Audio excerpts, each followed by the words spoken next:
Wednesday, February the 23rd. Sorry about not being real consistent with my fishing reports.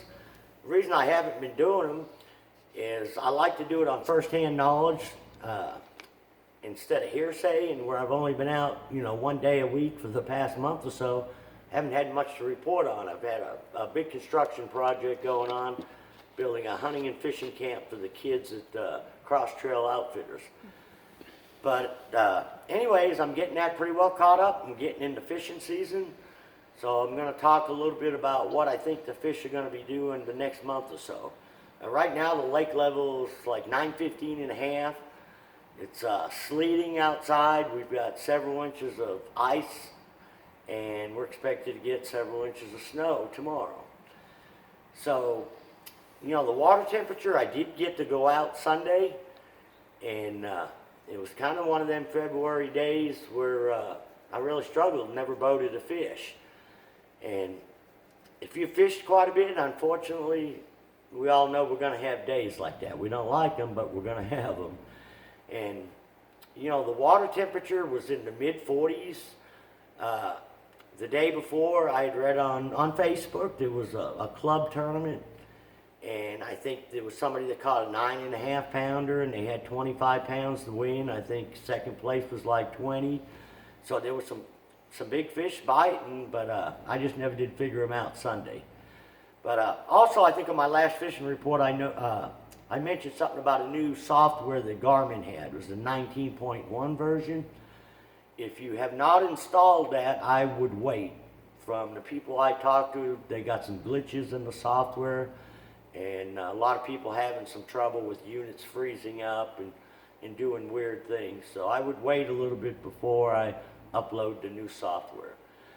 But, as far as the fishing, I think what I'm going to get into is what I think is going to happen in the next month or so.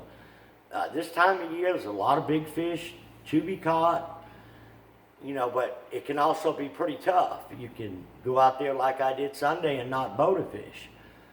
There's going to be a lot of different ways, to catch them where the water, we really didn't have an extremely cold winter. I haven't seen any dying shad yet, but like I said, I was just out one day last week.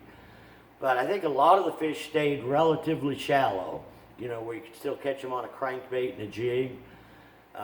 There will still be a deep bite, throughout the month of March, but a lot of those fish are going to start dispersing and kind of start heading not so much towards the bank, but they're going to start coming up out of that deep water and suspending and getting a little closer to the bank, closer to the areas where they're going to spawn.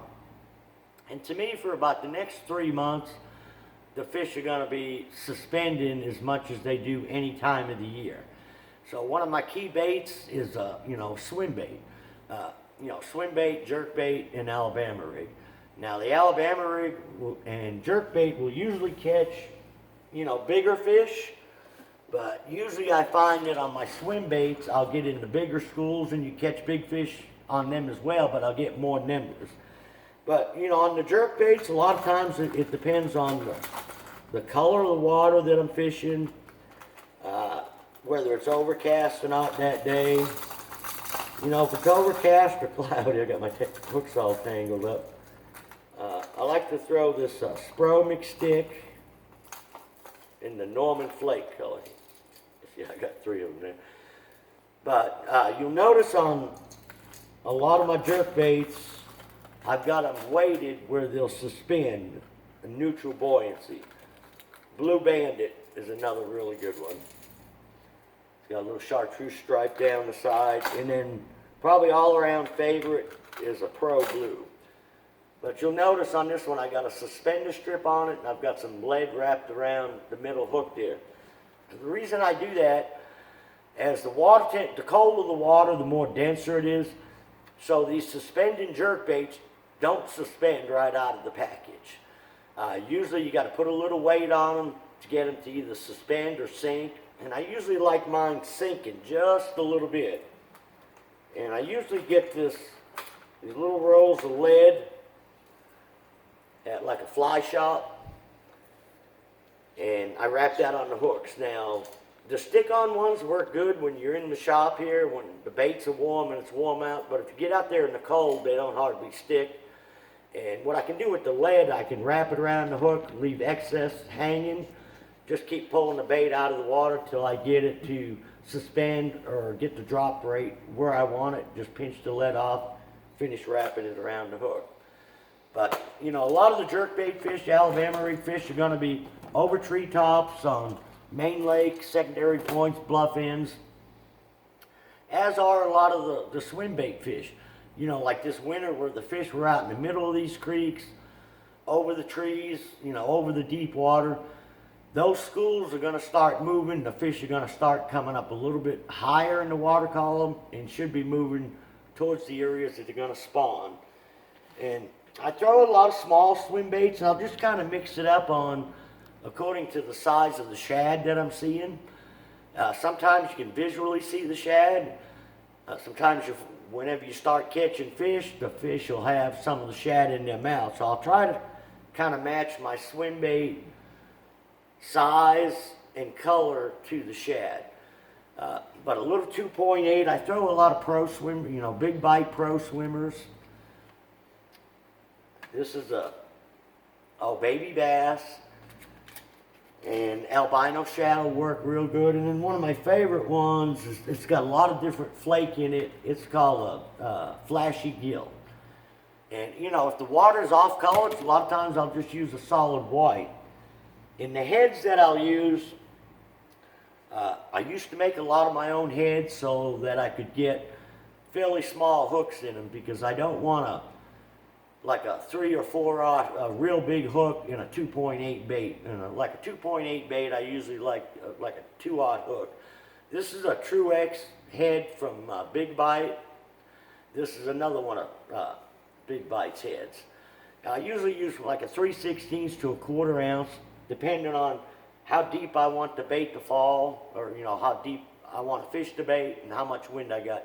That'll determine. But the most common size I use is a 3/16 to a 1/4 ounce. And I usually throw that on 6-pound line, either fluorocarbon or Sun Supernatural mono.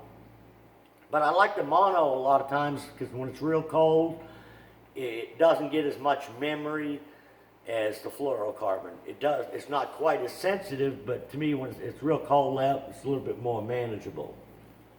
Then you'll get some fish that'll start moving up around these docks and even on these rock ledges, where this is the time of year we like to throw a lot of small jigs, like a Finesse jig. And a lot of times the bite's not really aggressive, so I like to rig it up on a spinning rod.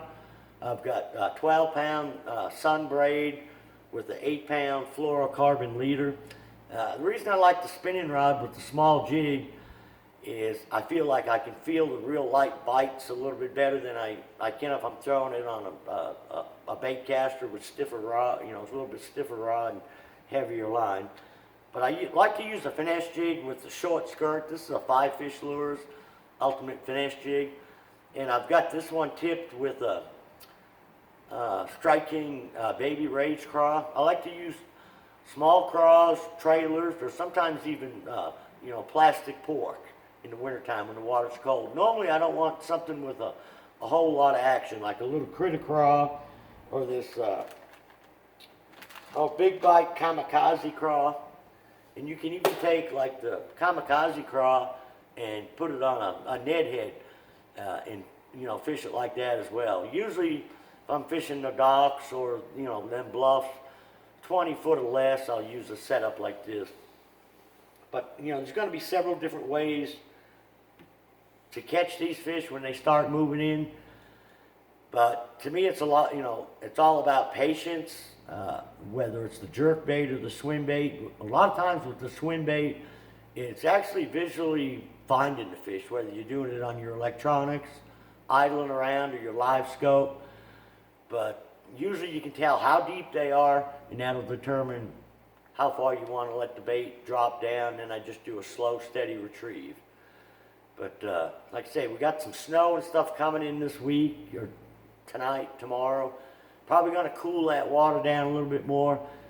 But things should be starting to go in the next 2 or 3 weeks. weather should be starting to warm up quite a bit, and hopefully we'll start getting into a good pre-spawn bite. So till next week, good luck, good fishing.